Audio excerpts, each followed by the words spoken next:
So the other day I was listening to Oprah Winfrey's podcast, Super Soul Sunday, and she's interviewing this British man of Indian descent. His name is Panache Desai.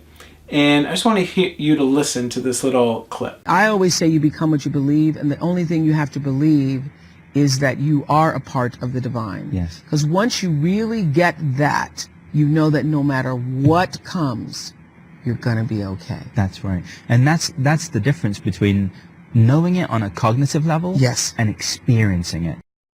It's an amazing conversation. I'm going to post a link below to a YouTube link, and I'm sure you can find this on any podcast player that you may be listening to.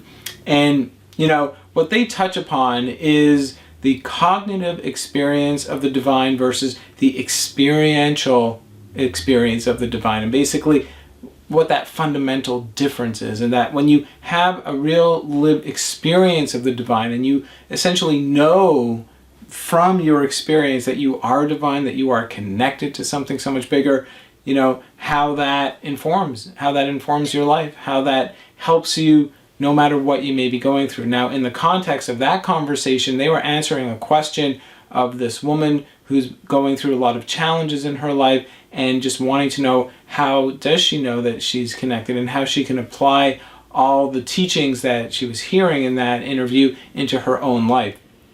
And for me, why this becomes such an aha that I want to talk about is really because of the role that Thai massage has played in my life. You know, before I ever got into Thai massage, and I guess, you know, for me it's going on 20 years now, I would say that for the most part of my life, I was just someone who lived in my head.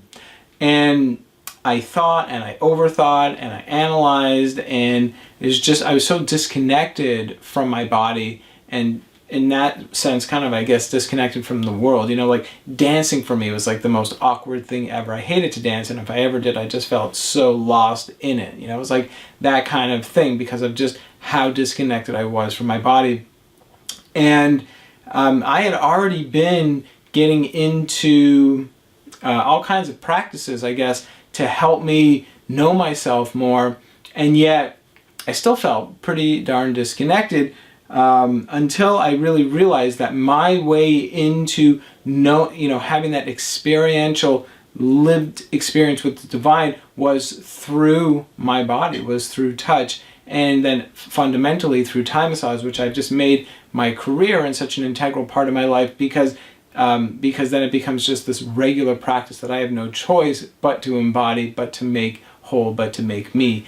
And it's because of that I am just forever grateful to Thai massage. And, you know, what Thai massage has done by being this lived experience of loving kindness and compassion turned into a massage form is give me this experience of the divine on a level that is just so far beyond anything I could ever imagine. And in fact, if I could ever go back to that 16-year-old me that felt so lost and confused and alone and small in the world, I would say, like, yo buddy, you're going to discover this thing called Thai massage, and it's going to radically change your life. And it's just going to, you know, on so many levels, but one of the fundamental most important levels is because it's going to bring you into connection. It's going to bring you into the experience of the divine. You're going to know the divine through this practice. And, you know, that's what I want to talk about here for another couple minutes. Is just like, how does that work? And I can't pretend to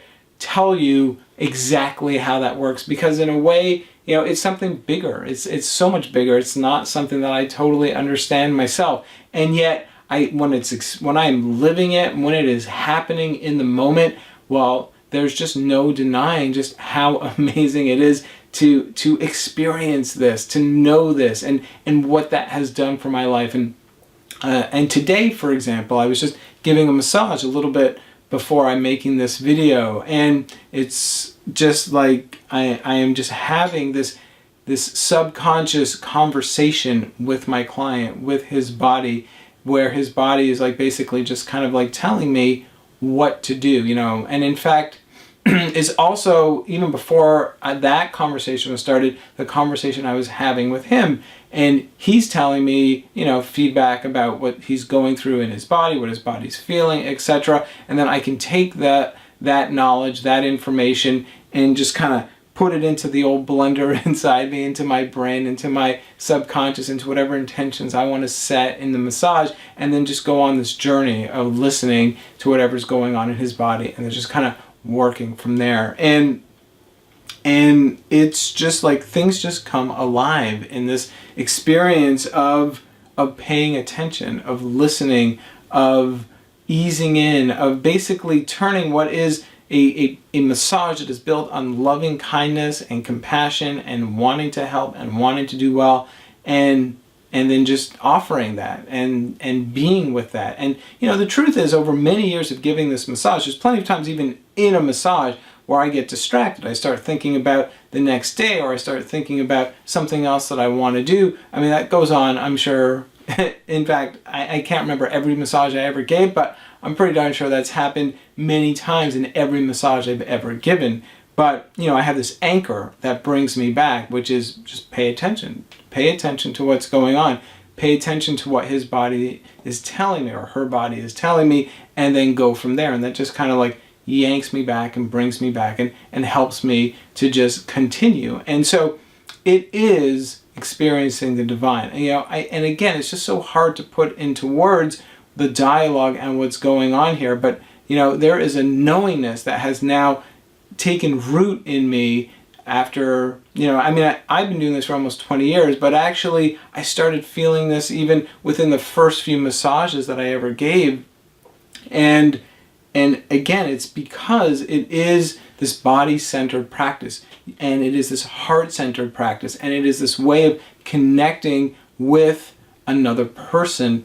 And it goes through the actual conversations we have, and it goes through just the interaction that's going on in the body and my body and his body. Because, the truth is, what are we all made up of? We're all made up of trillions and trillions of cells. Each one of those cells knows exactly what to do to sustain and support and help us really thrive in life. I don't have to think about my heart to have my heart beat.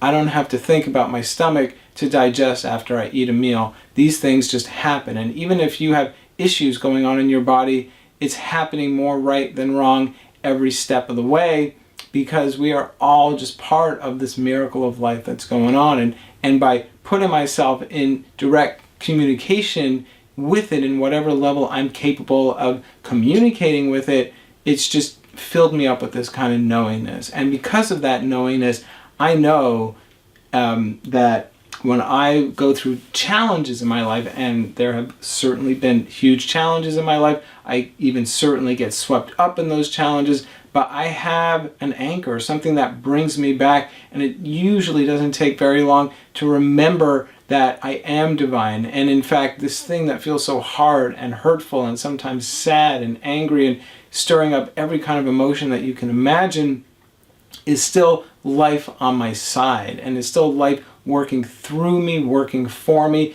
and helping me to know myself, to grow, to evolve. And that, those are just sometimes some of the growing pains that are involved with that.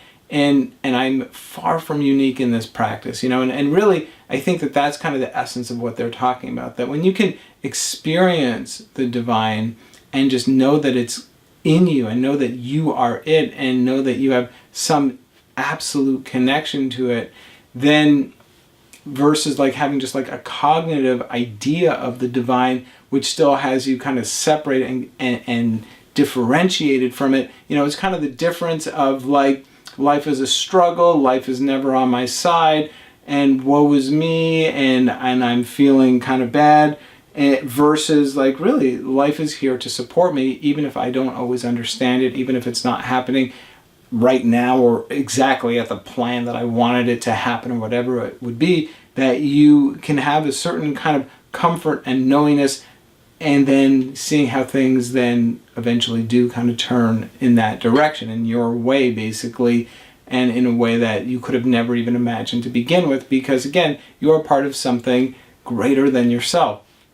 So, Thai massage is like fuel, super fuel, that really helps me to come back to that, because it's not like, I had this experience now all the time, I feel like I'm some divine being. Of course, I get caught up in life, I get caught up in self-doubt, I get caught up in self-criticism, etc. And certainly those feelings of like, when is this going to change, or just frustration or whatever else may be going on. But I have a practice. I have a practice that I fall back on, and when I give that massage and when I feel that connection, it's just like the wind has just kind of like swept away that doubt, swept away whatever mental separation, basically that cognitive side of myself that that could have filled me up. And it just kind of takes that away and just kind of brings me back into comfort, into knowingness, into love, into community, into connection, and into care for myself, for those others as well. So, I wholeheartedly agree with Panache Desai and Oprah's point of like, when you experience the divine, it just changes everything. And yet, where I take that conversation one step farther is that it's not the kind of thing you just got to do once and then expect miracles to happen. It's a renewal, and the more you can renew yourself in it with great practices,